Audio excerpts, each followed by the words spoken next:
Kevin Kilbane, good morning to you. Good morning, lads. How you keeping? Oh, you're looking fresh and well. You've had a shower this time. No, I've not had a shower yet. I've been up maybe 20 minutes today rather than the 5 minutes of the day, yeah. Very good, yeah.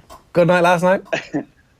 Yeah, no, quite nice. I got back in, I flew in from Saransk yesterday, so I was at that Peru game on Saturday, so I flew back in yesterday, back into Moscow, and then I just I watched a bit of the Germany-Mexico game, and then I watched Brazil later on when I got back, so it was all good. Have you been having a wander around? I'm interested to kind of know what level of culture / tourism you're actually getting the opportunity to see, and what the hell Russia's like. Yeah, I got out in Saransk. Saransk was a bit of a strange place, I thought. It was as if there was no one lived in the town. It's got a small population, to be fair, but very, very quiet. No one really seemed to be out and about. Didn't really seem to be embracing the World Cup at all. In the fan village, obviously the fan zone thing, what FIFA put up there in Saransk, there was nobody in it. It was Peru fans were there when they arrived, but other than that, there was no real buzz about the town at all. Yeah. What's Moscow like? Moscow's been good, yeah. I'm enjoying it. I'm going to get back out today again. It doesn't feel any edge to the place anyway. It doesn't feel like there's any real edge. I can get out, you can wander about freely, no problems at all. Been getting out on the metro system as well, so it's all good. It doesn't seem to me like there's any sort of problems. Now we'll see when all the fans are starting to get in, if there's going to be any sort of trouble knocking about here and there. But it seems to me that they've locked down it all. Doesn't seem any problems at all. Were you quietly chuffed at the weekend to see that a team that we held our own against for 20 minutes at the Aviva Stadium last year got their first win in the World Cup, or was it kind of like a revenge mission that you were cheering on Peru all the way on Saturday night? Well, they're not a good side, Owen, are they? Denmark, we know that, and I thought they were strong, they were sound defensively, and they just saw that game through really. But it does leave you with that bit of disappointment, knowing full well that we should have been there. I mean, if the Irish supporters would have been there with the Peru fans, there would have been some laugh at. There's only about 600 or 700 Danish fans that have bought tickets for the games here, so they have not really embraced it. Apparently, there's a bit of fear within the Dane supporters that they feel as though there's going to be trouble when they're going round. So that is why they've not turned up in the numbers over here. So it does leave you with a little bit of disappointment when you're at that game, most definitely, yeah. What was your view of Peru in terms of how they can turn this thing around? Because they were obviously the better side on Saturday night. It was just a kind of rudimentary approach from a European team, once again beating the poetry of a South American team. Yeah, they were the better side, weren't they? They created all the chances, all the opportunities. I was quite surprised that Paulo Guerrero, who was the one player who we would probably know, he's played a lot of his football in Europe, he didn't start the game, and as soon as he came on with about 20 minutes to go, the game changed for them. They almost had a focal point in the side. They could have a real link-up man, and they had that real trust in him as well. So I think he'll probably start the next game. Have they got enough to get out? I don't know.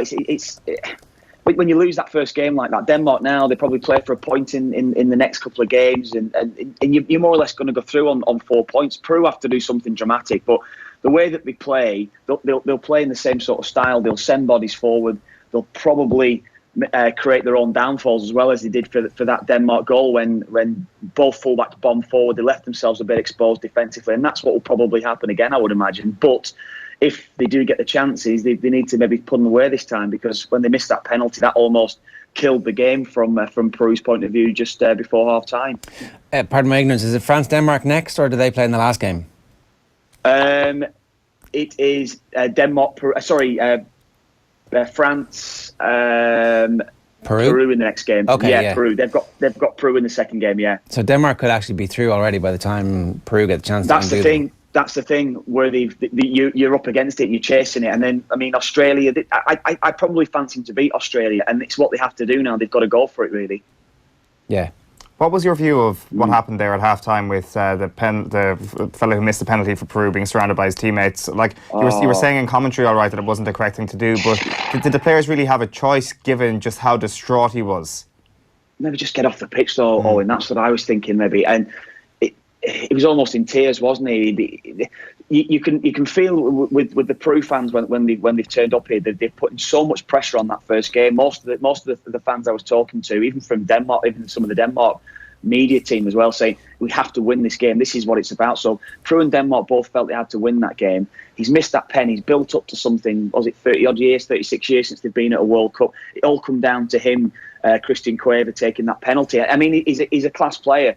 And when he's missed it, he wasn't at his best in the second half. He had good spells in the first half. And personally, Owen, I would have liked, look, just get down the tunnel, get into the dressing room, get all settled. You can obviously give him your wishes then at half time.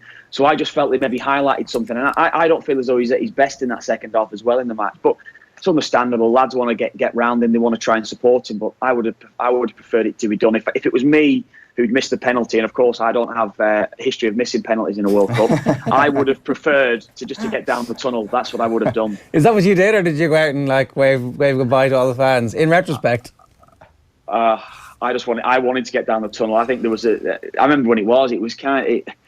Everyone's coming up to you, everyone's hugging you, but you're just distraught. You just want to get off, and I don't know. That's the way that I felt. Luckily, a load of you had missed penalties, so it was okay, right? Well, if anyone's seen it back, it's probably the worst penalty shootout in World Cup history. That's all. Anyone needs to watch that one back. It was awful. Yeah, Ian Hart missed one in normal time as well.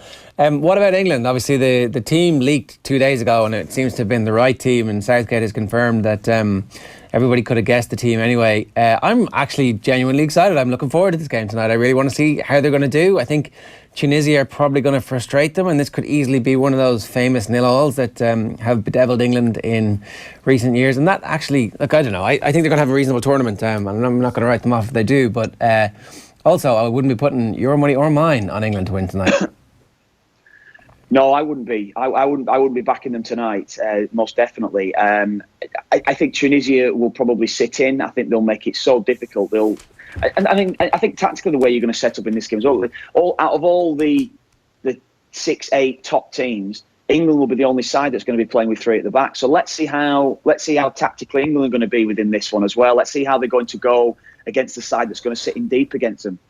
Kenny, not impressed with Kyle Walker as a defender, right? And was like, I definitely wouldn't have him in there. But actually, as part of a back three, when Kyle Walker's best traits are to be an attacker and to add to the attack, does that maybe counterbalance the fact that you are playing with three at the back and that you've got somebody whose natural instinct is to bomb forward?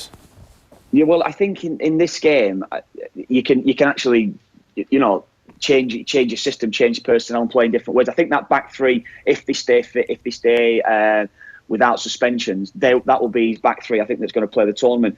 Kyle Walker, personally, I think you're taking something away from his game. I think him playing in a wing-back position, I think that will be absolutely perfect for him. I think his energy, the pace that he's got, I think he could be getting to bylines. Sometimes his delivery does let him down. I'm not denying that, but I think you're taking something away from him with his dynamic strength that he's got. Stepping in, I don't think he's the greatest on the ball, and I'm saying on the ball as in if he's stepping into positions, is he going to be a player that's going to be able to step into midfield and pick a pass out? Personally, I don't see that from him. So I think you might have been better off going with maybe, I know John Stones is going to start the game, but maybe having John Stones on that right-hand side who's able to step in, who's better on the ball and getting into more advanced positions. And then you've got Kyle Walker who's playing further forward and he's able then to get and play as a winger, essentially. That's the way that I would see it. But he feels as though that he needs to get Trippier into the side, who probably has better quality when he gets in wide positions. I would say that. And with that quality, he feels as though he can create more chances. That's the way that Southgate's seen it. That's interesting, because I would have thought, looking at this England squad and looking at the projected team, that this is the first time we've had an England team in a major tournament that makes sense based on positions, based on maximising what you've got in the squad. Like, obviously, famously, you can use the Lampard and Gerrard example of how they failed to do that in the past. Is that the only position you see where a player might not be maximised to his potential, or is there other players around the pitch where they're kind of just being put in there because they are one of the best 11 players in the squad? No, I think you're right in that. I think probably 9-10 of the players are being played to the in the natural positions you feel as well. I think up front, I think is where England could hurt sides. It just depends on, as I said before, how Tunisia are going to sit in against them. Are they going to really stifle Kane? Are they going to deny any sort of space in behind for the likes of Sterling to move off Kane? That's the thing that you're maybe looking at it with England. But I think overall, I think there's a good balance to the side. Yes, and in answer to your question, that is probably the only position where you feel as though that Tunisia could exploit a little bit. And now, you're not going to exploit Kyle Walker for pace, but just with a little bit of clever movement, a ball being played over the top, are you going to get him sucked under the ball? That's what could happen here. And that's what maybe sides are looking at England from if you're looking at them from a vulnerability point of view, that's where you could get at them. the only one I would say maybe as well within that starting 11, I think you'd have to try and find a way to get Rashford into that side. And I know he's been struggling with that knee injury. He's probably going to be the first sub. I like Rashford. I think Rashford's top class. I think he's a quality player. So that would be the only one I'd look at. But overall, I don't think England fans could really argue that the balance of that side is fairly accurate, really. A word on Spain on Friday night. Owen ploughed into them in the middle of the game when they were 3-2 up. Thinks that they were the best performance that he's seen so far, and that actually he's nailed on that they're going to win at the moment today. Well, I've got them back to win it. I've got them back to win it at 6-1 the tournament. I had them back to beat Portugal the other night as well, so I was a bit gutted in that one. But they were the best. They were so dominant, weren't they? They were brilliant to watch. I thought they were brilliant. I mean, it was one of the best games you're ever likely to see, I'd feel, overall.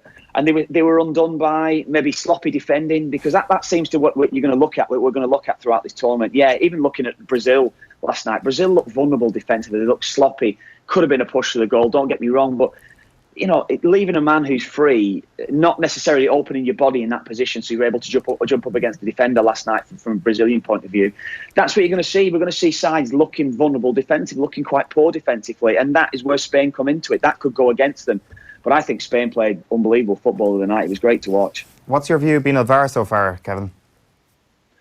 I mean, I was doing in the Peru game. It worked brilliantly. I thought it was excellent. I thought the referee wasn't so sure. It looked a penalty to me straight away in running. You could tell it was a penalty with the way that Cueva manipulated the ball, and they got it right ultimately. I didn't necessarily see the need for the referee to leave the pitch. I think that could have been a clear message to him: give the penalty. It's 100% penalty. Stay on the pitch. It's done. But that's the way that they're going to work it. With the referee goes on, and maybe understand it that he wants to see it personally himself to make sure he's making the correct call.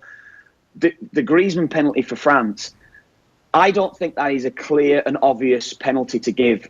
I understand that maybe you can look at it a few different angles and think, but it's got to be clear and obvious in my mind. I don't think that should have been given. I understand the argument for giving it, but me personally, how can you clearly state that was a penalty? Because as soon as the Australian defender, he does get a little touch on the ball. That's irrelevant though, because the way that it is now, Griezmann then takes the ball beyond him. But Griezmann is diving; he's going looking for that penalty. So it wasn't clear and obvious in my mind.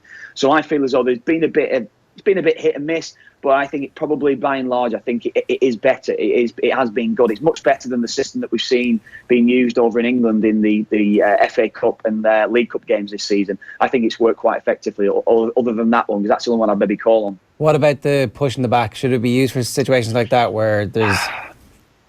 Yeah, it probably is a foul. That's the thing. It probably is a foul. Was it Miranda? I think it was. It's going to jump for the ball. He does get a shove. He gets a push under the ball.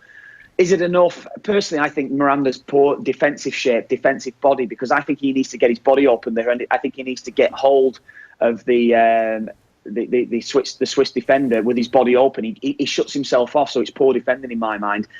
Perhaps it should have been, though. Yeah, it probably was a foul overall. It probably was, yeah. But I maybe understand it because it probably wasn't generally, like I'm saying, the France one. Yeah. Was it clear and obvious? If it's not clear and obvious, if it's not that, then maybe you shouldn't overturn them. It's not clear and obvious. But there's two hands. If you push two hands in the back, like, what are the hands for? I saw somebody make the case that the hands are there to protect your own space, and that you're allowed to do that. But I think that's a pretty grey area, isn't it? Exactly. It's a slight shove, Jerry, isn't it? It's a slight shove. It's a touch, and and I get your point. Is if you're looking at it overall, you know yourself, even no matter what level anyone's been playing at, when you're going to go and jump for a ball and someone gives you a little shove in the back, it puts you off, so it's a foul. Yeah. But is it enough to overturn? That's the thing that I'd look at. I still think, look, it's got to be something that's definitely clear, and they're all clear incidents. And I personally just don't think it was enough. I think he should have been stronger there, and I think he should have had his body open and seen the attacking player. You know full well that he would have gone down like a sack of spuds if it had been the other penalty area. That would have been.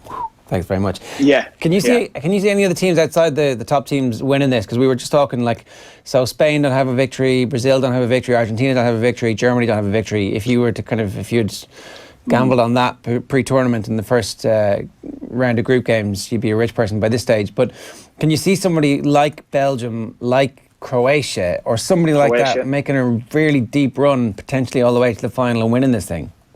Well, they have looked nervy, the top sides, and that's understandable. First game, no matter what you think, you're playing your first World Cup game, the nerves, the night before a match you can't sleep, you get up and the nerves are there because it's the biggest thing. Look, we're all going to talk about the quality that's within Champions League again, but it means more. It does mean more, no matter what anybody says. It does. So the nerves are there, and that's going to happen to all the best players as well. I can't see anyone outside it. Croatia looked good at times. I like Croatia anyway, but they were brilliant in the group stages at the Euros, and they blew it when they got out against Portugal. So I don't know. I think in general, I think you're looking at those top 6 sides. Spain have been the most impressive side that I've seen up to now. Uruguay for me, Kev, in terms of that. It's the one big problem they had on Friday was Luis Suarez not putting the ball in the back of the net. If that's the only problem you've got to fix, then you're in a pretty good place, particularly because how unbelievably impressive Godin and Jimenez were on Friday as well. They were rock solid. They were outstanding for them. And if Suarez somehow finds the back of the net a couple of times and that confidence is up and his tail is up, there's a semi-final there for Uruguay. Yeah, do you know what? I only saw the last 25 minutes of that game. I was getting to the airport, and then I got to the airport, and I saw the incident, and I saw it later on where it was a bit more open. But yeah, I mean, that you looked at Uruguay defensively anyway. They are going to be so difficult to break down. They're going to be difficult to play against the way that they play. And you've got quality. You've got Cavani and of course Suarez. So they'll be difficult to beat. They should get out, and then they take the chances, don't they? Whoever they play. One last question. You said it's the biggest thing for these guys, even bigger than the Champions League. We had Dave McIntyre sitting where Owen was last week. I was listening to it. Jay was listening to it. Don't get me started on Dave. Dave just what did he say? Sorry, Owen doesn't know. Let me just paint the picture here. We're talking about Mo Salah, and he's like, "Oh, the Sergio Ramos thing happens in the biggest game of his life. He needs to strap himself up and get on with it." And I was like, "Yeah, I agree, but it's not the biggest game of his life because he might reach a World Cup quarter-final with Egypt, and that would clearly be a bigger game than the Champions League final." They're like, "What? What are you talking about? Don't be stupid." Well, honestly, Dave McIntyre's wrong, obviously. But it is. I'm not being funny. It is. It means so much to a player individually. You only need to see what it meant to Mo Salah when he got them qualified, when he scored the winning penalty in the last match, in the last few minutes when Egypt qualified. It's. I mean, yeah. Dave's point is accurate, and the fact is that it's probably you're going to see a better standard of football when you get into the late stage. You're seeing real top quality, but it doesn't mean more. It does, and no way does it mean more. And you only need to see what all the supporters when they're turning up here as well in Russia. The World Cup means more, no matter what we're thinking quality wise. And so, a World Cup quarter final for Mohamed Salah is a much bigger game than the Champions League final because he can get in the Champions League final again at some point. Of course, it's way bigger. Yeah. Way bigger, way bigger for himself personally, for his family, for everything that he's grown up with. You're putting pressure on that first game. That's what I mean. I was saying before, when you're putting pressure on the first game, we like I certainly I think from my own point of view, you grow up watching World Cups. You want to play in a World Cup. That's all you want to do. You want to play in a World Cup, and then the eve of the game, you're thinking, shit, like it's the nerves are there with you, and that's whether you're Mo Salah, Cristiano Ronaldo, Lionel Messi. It's because. Particularly if you're Ronaldo and Messi, because these lads now, this is the last chance. Yeah. This is the last chance to real go for greatness, and that's the way that it is. Yeah, and Ronaldo's made it. Right, Kev, great stuff. Thanks a million. Where are you off to next? What's your next game? I'm back to Saransk. I am doing bloody hell. I'm trying to think now. It's Colombia, Japan, and then I'm back in the studio. Then back to Moscow for Portugal, Morocco. Nice. So yeah, it's got to. I tell you what, it would say one lads. What get into the stadium security wise? Oh, I tell you what, those Russian police, they give you a serious cupping. Let me tell you that. Honestly, unbelievable. They make sure they're checking every part of your body. Don't worry about that. Added bonus. Kev, thanks very much. Go on, see you lads. Take it easy. That's the DVD extra material right there.